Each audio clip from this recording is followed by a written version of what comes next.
Oh wait, we're live. Oh, oh, my bad. Hey guys, how are y'all? Uh, Not sure what I'm gonna be doing this stream, but hopefully hopefully nobody shows up to ruin it. Uh, See if I can get some more.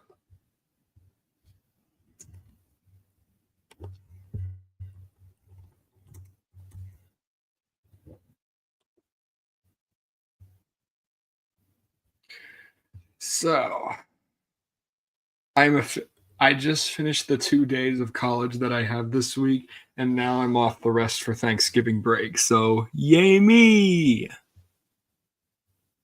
I am.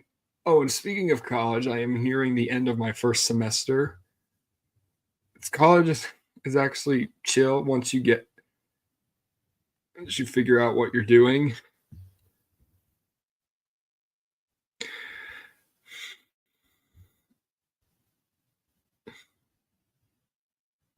Good, they were good.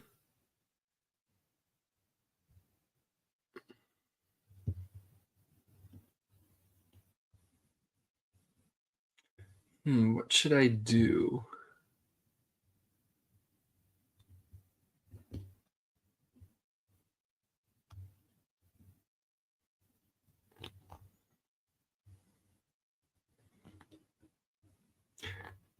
So I've been thinking, uh, I'm not going to be able to do this today because of some circumstances, but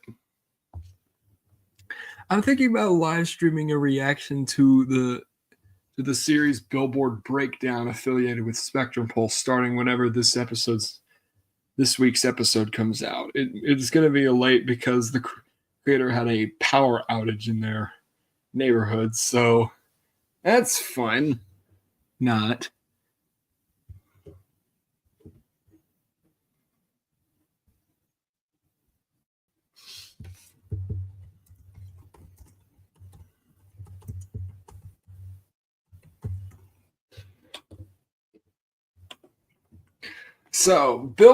So for those who don't know what Billboard Breakdown is, it's basically a what talk about the current week on the Billboard Hot 100 here in the U.S. He goes over the top 10, the top what's in the top 10, whatever falls off the charts that were notable. Then he talks about the losses, which and gains, which means they moved up or down 10 spots or more, and the new arrivals. They also talk about what songs return to the chart. Uh, let's see if we can get a bit more people.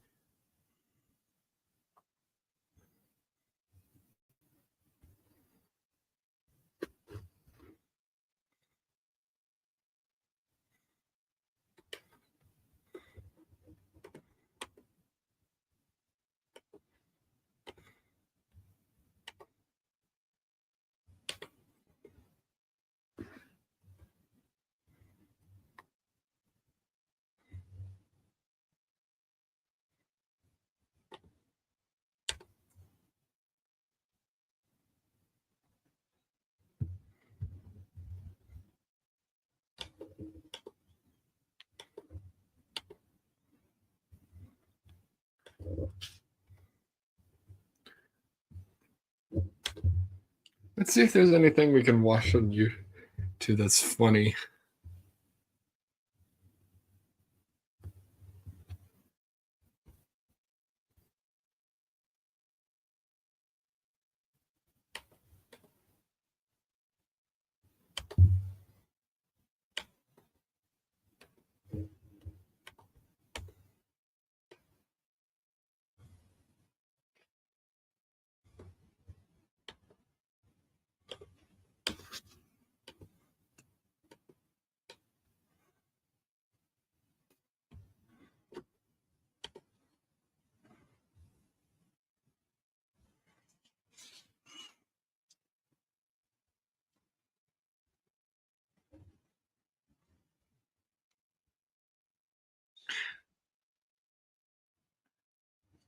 Ooh, I found something interesting. Hold on, let me just present my screen. Let's show it up there. Yeah, educational media was kind of weird. Let's take a look. My favorite thing at 7 p.m. as a content creator, guess what it is? Pitching. Just kidding. Sending professional emails is hard. School. It's where you spend most of your formative years. And it's no doubt very important. The environment you're in, the friends you make, Yay, school! all have a massive effect on you. As for me, I would say I had an ordinary but decent school experience.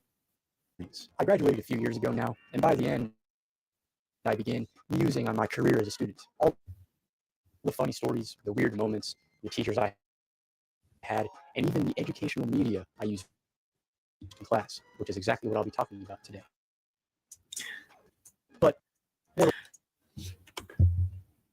so I guess this means we're going to look back at some of the educational media some of us looked at as kids.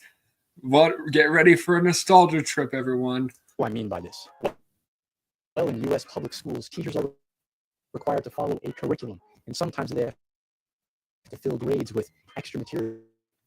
Or maybe they're just lazy and want to have a video explain the topic for them. Yeah, that's most of the time what I think my teachers would do. This is where educational media comes in. I'm talking computer software, websites, TV shows, supplementary material used to fill time in class or provide extra material for students. There's no doubt that most of you watching have interacted with this kind of stuff before, but in terms of the material itself, it's probably different for everybody. So in this video, I'll be taking a nostalgic look back on what I've interacted with over the years. A lot of this stuff is pretty goofy looking back, but we'll see what worked, what didn't, and poke fun along the way.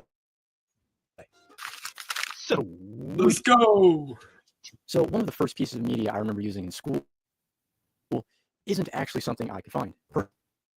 Perhaps it's been lost to time, but on the off chance anyone knows what this is, I want to describe it to y'all. Back in maybe first or second grade, which was roughly 2009 to 2012, we would go to the computer lab and use this Leprechaun phonics program. At least that's what it was referred to as. I have no idea what this thing is called or what company created it, and typing in Leprechaun phonics program into Google doesn't mean much, but I happen to remember a lot about it. It ran on Windows XP, and the icon was a little leprechaun. Oh, okay. I'm gonna have nightmares for whatever the hell that monstrosity is. That served as the mascot. What is the dance he's doing? He had a long chin, a scratchy, high-pitched voice, and his character model looked exactly like those 3D GIF dubstep memes. I have no idea where this art comes from, but that's what he looked like. The software itself was pretty simple.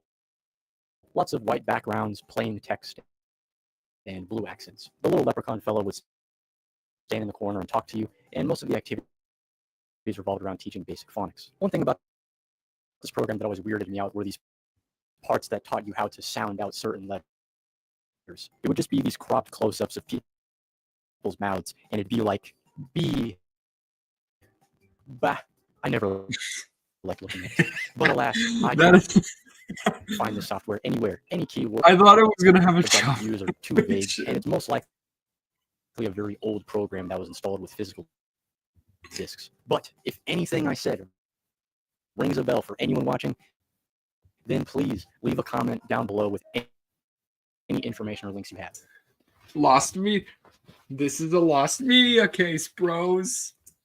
I'd absolutely love to see this program again, even if it's just screenshots. So, but yeah, that's my call to action for you. But now it's time to get into the stuff I can actually show you. Around kindergarten. Bro, Starfall. Bro. I used to fucking love this shit. I hate this shit up as a kid. First grade. I especially loved the ABC thing. Damn. Something like that. We used a website called starfall.com, and this shit takes me back. Me too, bro. Me too. So, according to my grandma, I would use this site with her before I was even in school. It was created in 2000.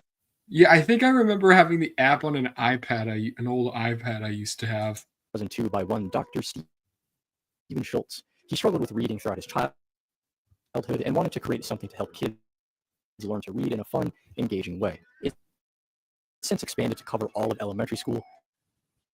But like I said, my experience with Starfall was limited to very early on. I honestly don't remember using it past first grade at most. When I used the site, it was mainly focused on teaching basic reading comprehension and spelling, learning simple words and how letters are used in them, stuff like that. But man, you know that feeling when you see or remember something you hadn't thought about in ages, and you're just like, oh yeah, that. You get hit with that instant shot of nostalgia. And that's exactly what I felt when I revisited this website as a senior in high school. Yeah. Funny story, actually. Back in 12th grade, I got to have a couple teachers' aid periods. They were meant to be periods where seniors could help teachers run errands, but since most of them were chill like that, they were just free periods, one of which was with my computer teacher, and it was in a large class full of 6th graders, and it was just as horrible as you think. Like, I'm not gonna lie, some of these kids deserve to get beat up. But anyway, one day a friend and I were reminiscing on Starfall, and we decided to pull it up on the computer, and to our surprise, it looked the exact same as it did a decade ago. It still does, in fact, and we were laughing our asses off seeing all of these familiar characters and activities once again. But then a couple 6th graders came up to us and were like, "Why are you laughing at kid stuff?" And I was just like, you wouldn't get it. Yeah, you wouldn't But get speaking it. of the Starfall characters, I gotta talk about this shit. I mean, come on. Zach the Rat, Peg the Hen, Gus the f***ing Duck. Oh, no, yeah. Bro, what about Backpack Bear? Bro, these guys were the heart and soul of Starfall. They're the main thing I remember. No, Black Backpack Bear was. And like most of the other activities, they serve to teach you basic reading skills. But man, these are goofy as hell. They're really old and clunky at this point, but that's exactly why it makes me laugh. So, what are you going to ask the wizard for, Pixel? Well, I'm not sure he's such a... Oh, I think the low quality audio is part of the charm. The ants ran to the jam.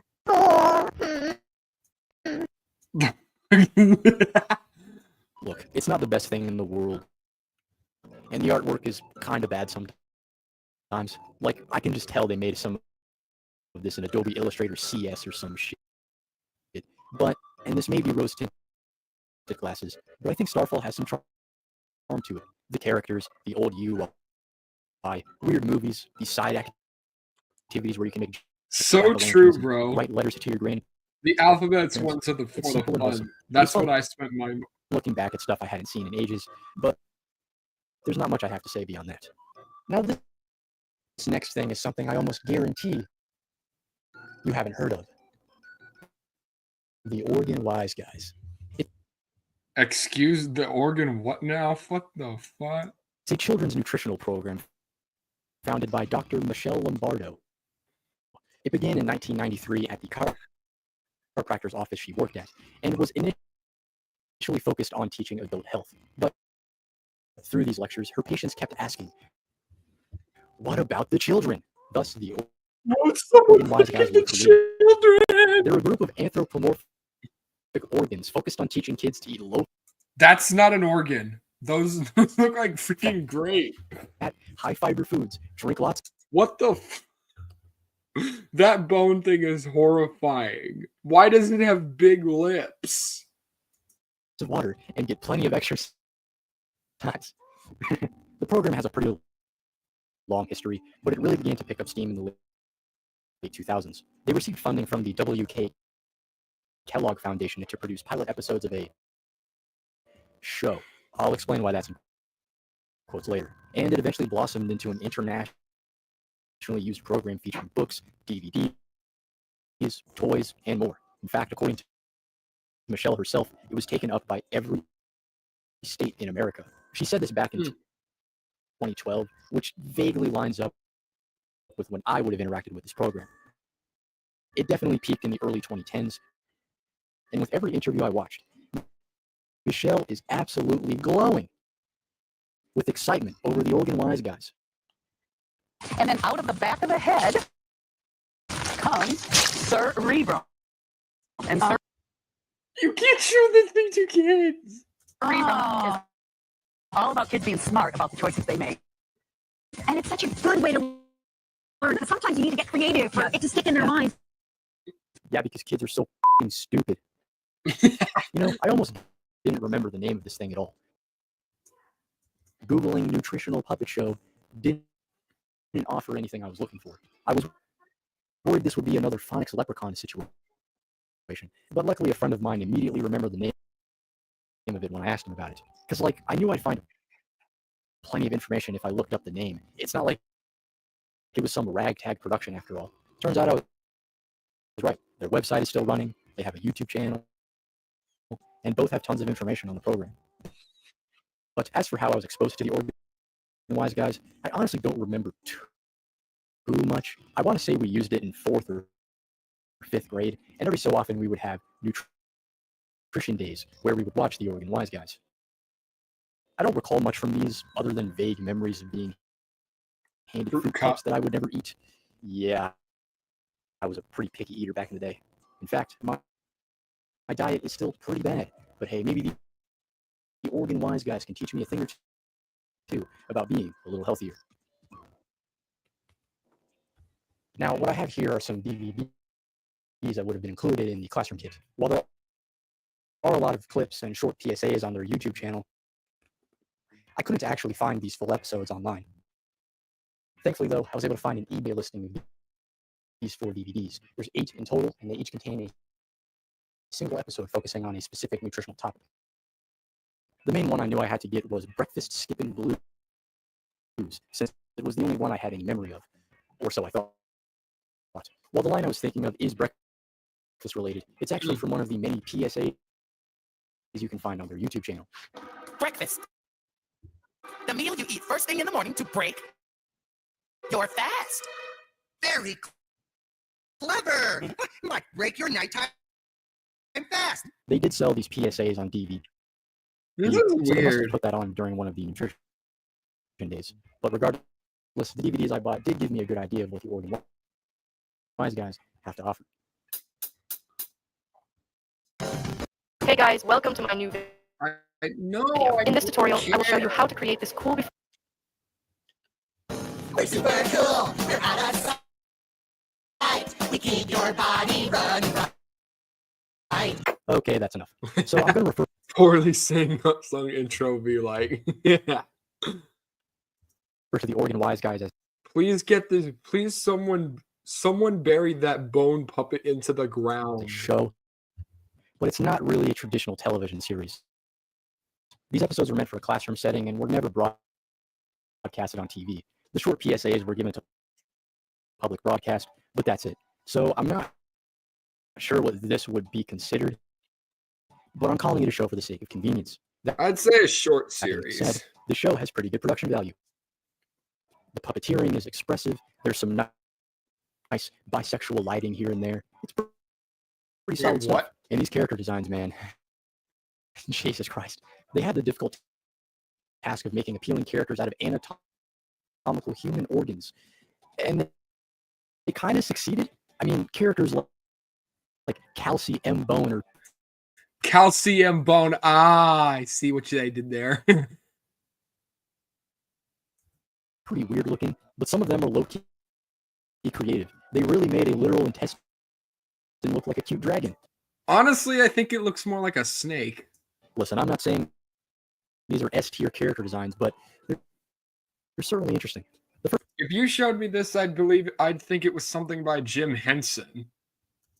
first episode I watched was Breakfast Skippin' Blues, and it started pretty promising. There was some plot setup, some conflict, some resolution with them having to eat breakfast to perform well in the play. I was really expecting some deep character growth and lore, but nah, this is just the average children's program. As I've said, each episode is focused on teaching a specific nutritional or health topic, and it's fine. It wasn't even that cringy or anything. I mean, I was laughing at it, but it does an all right job at getting its message across.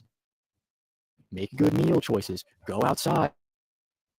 Exercise. Eat all your that shit. vegetables. There's a lot of corny jokes and even more musical numbers. Now, I got a bone to pick with these. There's too many of them, and they're terrible. Seriously. These episodes are not that long, and there's like 3 of them each. One of which being the exercise song, which plays at the end of every episode. This is the worst one. Like, holy shit, turn it off. Oh my god, what the fuck? Although one of the songs in Gimme 5 has the Kidney Brothers rapping. Cauliflower, corn, carrots, and peas, Brussels sprouts, beets, and some broccoli, please. Bars. Bro, put these guys in the studio with Eminem or Dr. Dre. There's also these segments with children interacting with the puppet characters. They're pretty funny. How are you doing over here, Chewie? Fine. What you? Amigo? Oh, yo. Amigo, Spanish character. There. I know, laughing at children is wrong and bad. But, like, Honestly, they kind of remind me of. I thought they were puppet I'm a versions of the banana. California Raisins. Oh my God, she has banana. She is the cure for everything. She is the cure for everything wrong in this world. the only real critique I have of the Organ Wise guys is actually their motto, namely the insistent focus on eating low-fat foods. Now, I'm by no means a nutrition expert or a pediatrician, but like one big focus of Organ Wise guys is combating childhood obesity, and added sugar is a big part of that. I just find it odd how that isn't a persistent point in their mottos and slogans. In fact, I was curious enough to look into the importance of BMI in children, and according to verywellfamily.com, weight is only one aspect of the kid's health, and it's better to focus on healthy meal choices and physical activity. Which, to be fair, the core episodes of the Organ Wise guys do this, so I can't be too critical there. Diet is still a very complex subject nonetheless, and it's different for everybody. What you should or shouldn't eat is subjective. Perhaps some aspects of Organ Wise guys could have been changed, but like I Did this guy graduate college or something? said, I'm not an expert, so don't take me seriously. I'm just here to make fun of stupid puppets. And you are. I'm the guts. Guts. Welcome to Can You Get It, the Google Shopping Game Show with the deal. Well, that was that. But now it's time to take a look at something that everyone is familiar with. Nah, the science guy. If you're my Yes. age or older, you've definitely watched Bill Nye Freaking love Bill Nye. in school. And honestly, it's probably the best thing I'll be talking about in this video. Although I don't feel the need to go too in-depth on it. It's so well known, so long-lasting, and I feel like this video by Bobby Broccoli already explains why the show works so well. Bill Nye does a genuinely good job of being edutainment. Bill I don't think these get talked about as much, but I remember whenever they did, they had these music skits where they basically parody songs with songs. was a fun, ecstatic host. Concepts are explained well, and the presentation is pretty unique. There's a lot of 90s wackiness with its fast-paced, goofy sound effects and edits that are borderline proto-YouTube poop. This stuff gives the show personality, and it's pretty damn entertaining. In Bobby Broccoli's video, he mentions how the show never talks down to its viewers, which is a very good thing in my book, especially considering what we'll be talking about later. I feel like any time we would watch Bill Nye in science class, everyone was pretty high, especially with that theme song. It's something I can't really say for most pieces of educational media. Sure, I always found science to be more interesting than most subjects in school, but I got to give Bill Nye a lot of prompts for being such a fun, unique show that so many kids enjoyed. I'm not sure how many classrooms still use Bill Nye as a learning tool, but I hope it They continues. better still use it, because if they don't, how will people not get that song stuck in their head?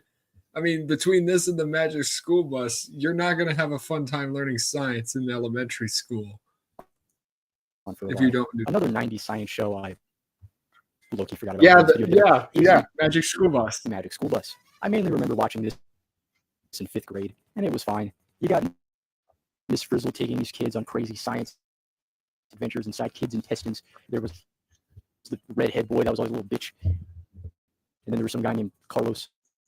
Arnold is not a little bitch. Yeah, the show didn't leave the biggest impact on me, but I'm sure it's pretty nostalgic for a lot of people out there.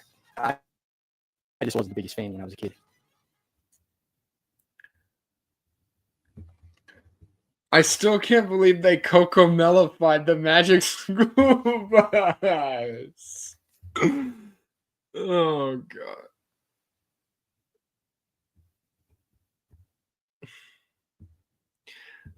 I'm gonna be honest. I'm surprised the school even didn't fire Miss Frizzle, given how psycho she is. She is legit a psycho, a psychic.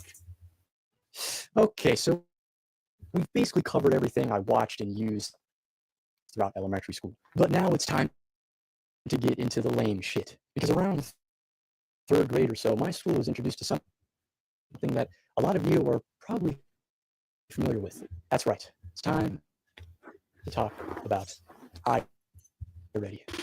Wait, what?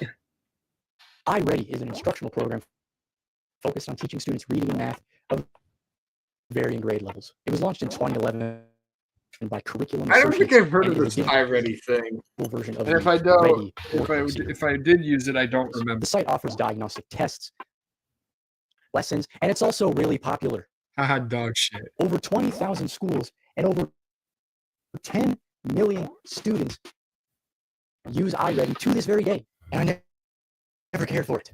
Believe me, when it comes to iReady, I know What the fuck is that thing? I'm talking about. We use this throughout late. This looks like something out of the Nut Shack. These these look like characters from the Nut Shack. Elementary all the way up to 8th grade. My grandma even made me do iReady over the summer. And when I said this in front of my classmates one time, they all laughed at me. Thanks, Grandma.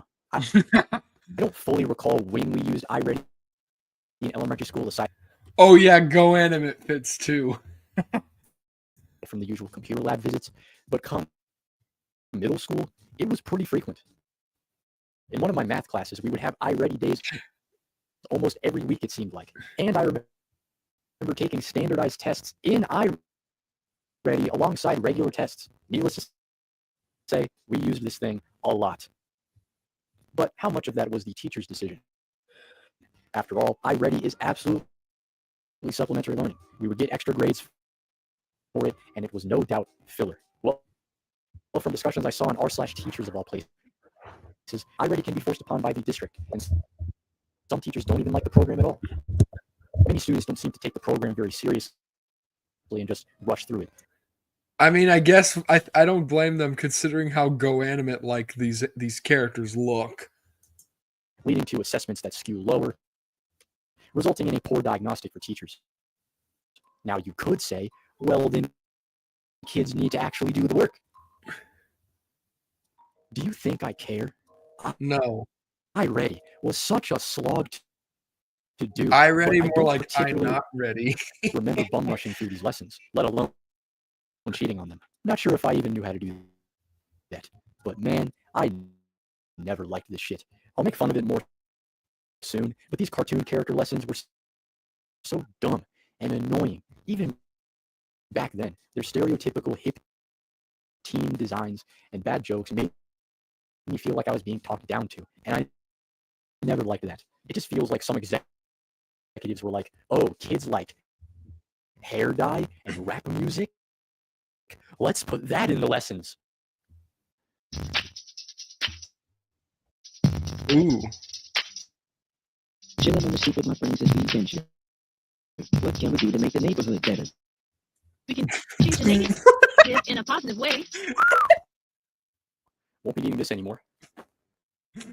So when it comes to these lessons, you get a mixture of problem solving I and need to listen really to the full song. corny animated segments featuring a colorful cast of characters. You got iconic characters like Pepper Jackie, G.O., Azul, Jake, and of course, Sweet Tea. Sweet tea, babe.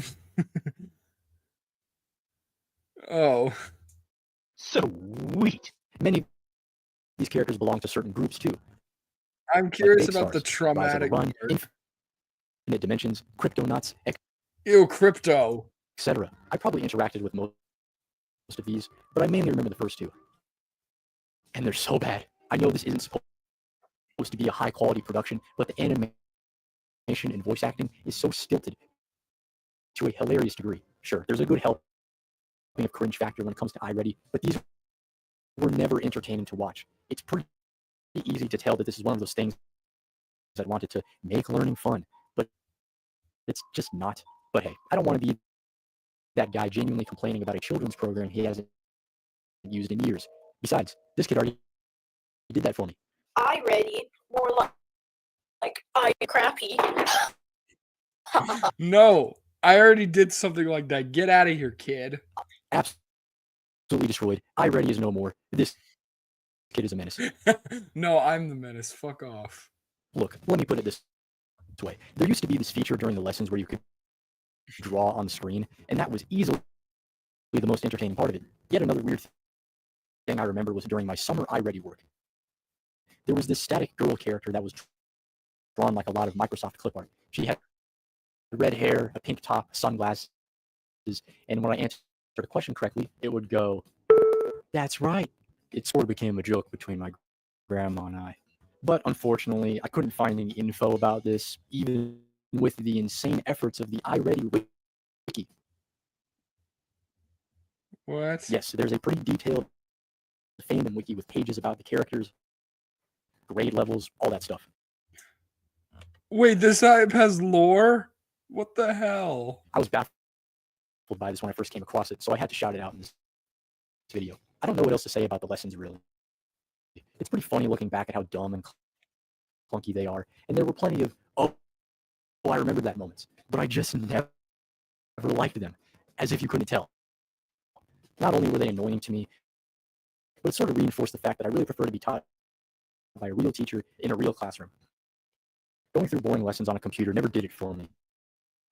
And I always found myself paying attention more when I'm actually in class. Since there's less of a disconnect. Nothing from iReady stuck in my mind, aside from stupid characters like, holy shit, why does Sweet Tea have the Target generic brand logo on a shirt? Am I the only one who wondered about that? Whoa, that is huge. Monster-sized appetite. Monster-sized. What the What?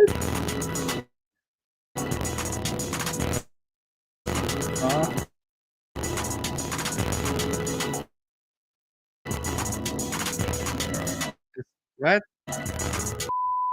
And so that was iReady. The site is, of course, still used today.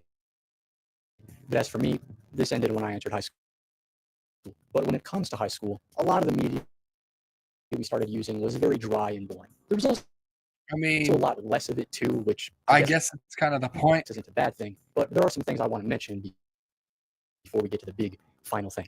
A lot of my teachers would turn to YouTube videos as learning supplements or tools to aid in the lesson. Oh yeah, I had this I saw some of these, and I've seen some of these videos in my high school science class. Some of them weren't anything noteworthy, but the one channel I remember watching in my biology class were the Amoeba Sisters. They were kind of the legit Amoeba YouTubers, Sisters. actually. That was one. And they would even plug their Patreon and merch at the end, which was sort of surreal to see in the classroom. Later in high school, I remember being assigned crash course videos in my history and English classes. It's a broad educational channel created by Hank and John Green, the Vlog Brothers, which is pretty cool. I remember these videos being pretty decent and easy to understand. And since I think Hank Green is a cool guy, I'm going to say that Crash Course is pretty good. One website we'd frequently use in my pre-algebra and algebra 1 classes was Algebra Nation, or Math Nation it was broadly known. This was all right. It was basically a bunch of videos of instructors doing these worksheets that we would also do in class. Pretty sure my teacher would use this to help further explain the material we were learning, and I remember the worksheets because the logo was a flag. One time I drew flames on it. I guess I didn't like it very much. Though I will give Algebra Nation a lot of credit for one thing. With the videos, you could choose between a lot of different instructors, each with their own tone and pace. Some were slower, and some were faster and energetic. But our class always went with my man, Darnell. This guy was the best. He was that nice middle ground. Not too quick, not too slow, charismatic, always explained things well. He was chill like that, you know? But what was that last thing I used in high school? Well, remember how I said my least favorite part of iReady were the stupid annoying characters? Oh, Was kind of wondered what it would be like if it didn't have any of that stuff. And the answer came in the form of something you might have used before. what's... Edgenuity. I briefly remember this. Now, some of you watching might disagree with this even being here, since, well, I don't think Edgenuity themselves would consider this edutainment.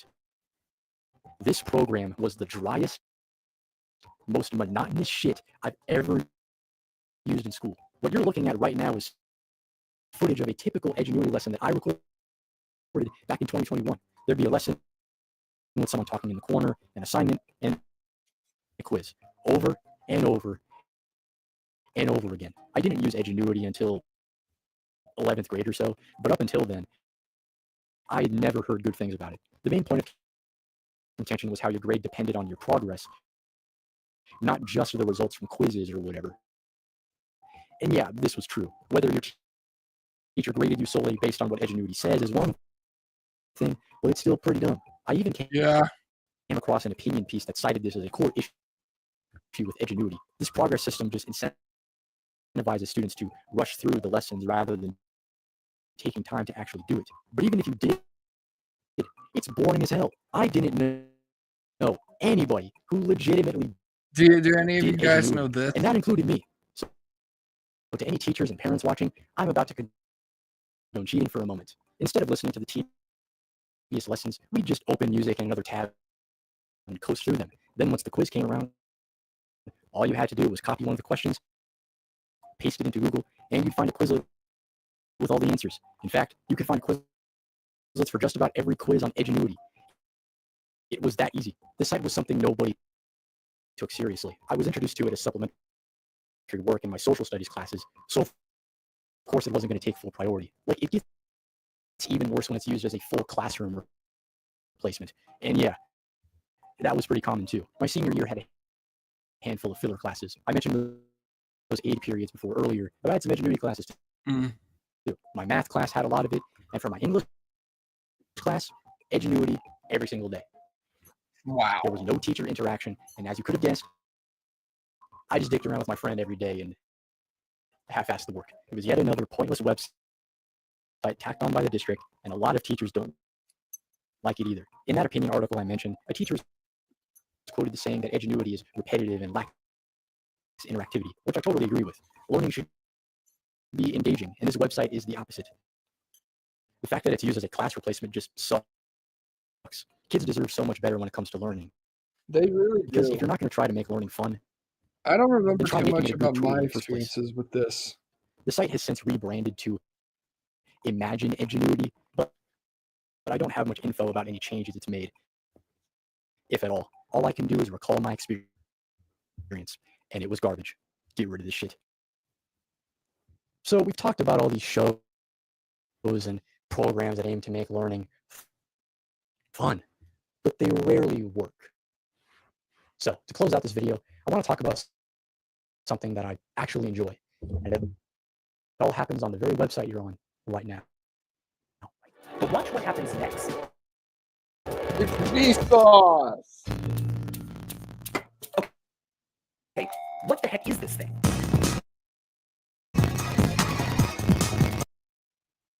In this world, nothing is as it seems. While I don't watch a ton of them, creators like Vsauce, Tom Scott, Answer in Progress, and the several science engineering channels out there all succeed in making entertaining educational content that I enjoy watching on my own time. Normally, I wouldn't care about grammar and linguistics, but Tom Scott presents these things in an interesting, I didn't know way. Tom Scott Okay, would why don't talk adults about learn languages educational stuff. like babies? Why do British people use different greetings? Then after watching, you'll have some new knowledge. Now, when it comes to Tom Scott, I mainly enjoy his videos regarding technology and video, since it's important information for me as a YouTuber. Plus, they're not exactly teaching bitrate in high school, at least not the one I went to. But then there's my favorite creator out of all of these, Vsauce. I know he's very popular and well known, but I really do love his videos. They're genuinely informative and thought-provoking. There's a ton of science, history, math, and even some philosophy discussed on his channel. Sure, a lot of his older videos are kind of short and simple in scope, but they usually end up in a place you wouldn't expect. You'll click for one topic, and by the end, you'll be left thinking about something else. Then once you get to his more recent work, they pose these abstract questions, and Michael really takes you on a journey. Like, do chairs exist? Was an insane video. And it's probably my favorite of his. Some of these longer videos can run a bit complex as well, and yet they remain pretty entertaining. Michael has a great personality on camera, and his humor is genuinely eccentric. Hell, the reason I even got into Vsauce was because of an out of context video. It's no wonder that there's so many memes about him online. And he even collaborated with edgier comedic YouTubers like iDubbbz and Maximofo back in the day. Are you a tits man or an ass man?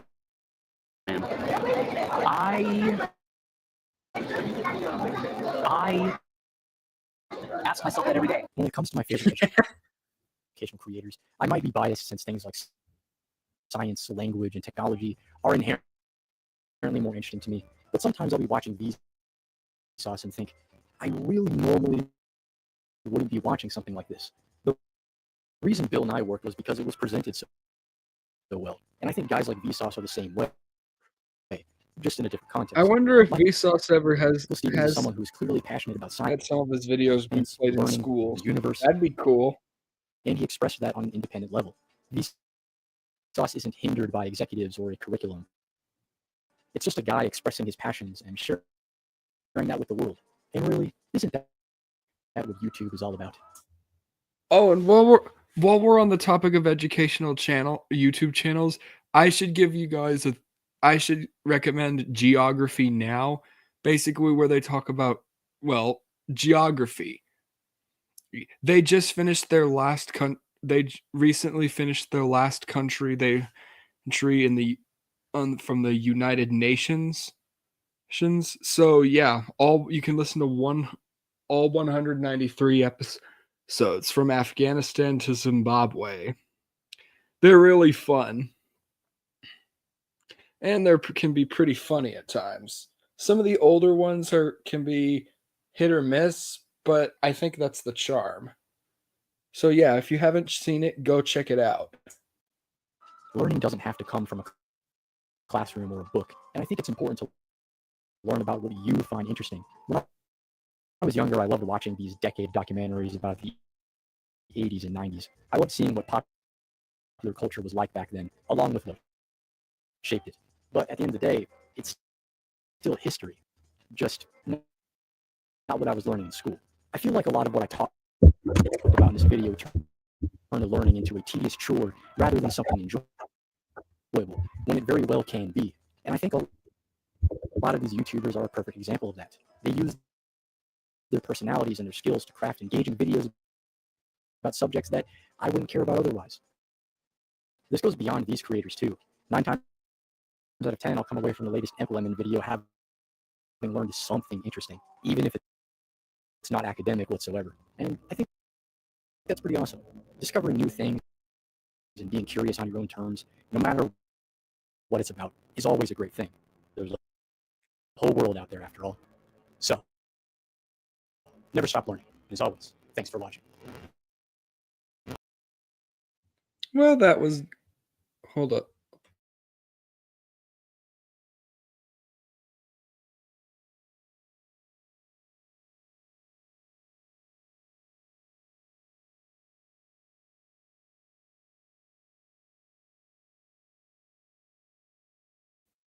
Well, I think that'll be it for today. Thank you guys for watching, and I'll see you next time. Bye.